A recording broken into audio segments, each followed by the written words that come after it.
போட்டுக்கலாம். வாழைச்சப்பாத்து பக்கத்துல ஊத்துக்காடு. சரியா? கட்டல் இப்படியும் போட்டுக்கலாம். ஸ்கொயர் ஃபீட் 900 ரூபா போகுது. இப்போ 750 ரூபாய்க்கு அந்த அம்மாவுக்கு ஆஃபர்ல கொடுக்குறோம். ஒரு வீடு 350 ஸ்கொயர் ஃபீட் 8 லட்சம் ரூபா பேசிக்கலாம். எல்லா வசதியும் இருக்குது. டெவலப் ஆகிடும். தண்ணி கரண்ட் எல்லா அடிப்படை வசதியும் இருக்குது. சுற்றிலும் வீடுங்க இருக்குது. பஸ் போகிற ரோட்டு மேலேயே கொடுக்குறோம். சரி சரி. உட்காரு பக்கத்தில் இப்படி இதில் இப்படி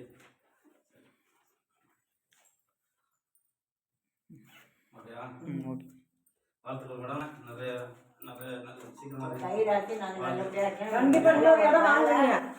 ஒரு பொண்ணு நீங்கள் எத்தனை மணிக்கு வரீங்க? மத்தியானம் போல வரீங்களா இல்லை சாயங்காலம்? அப்போ வெயில் முடிஞ்ச பிறகு வாங்க.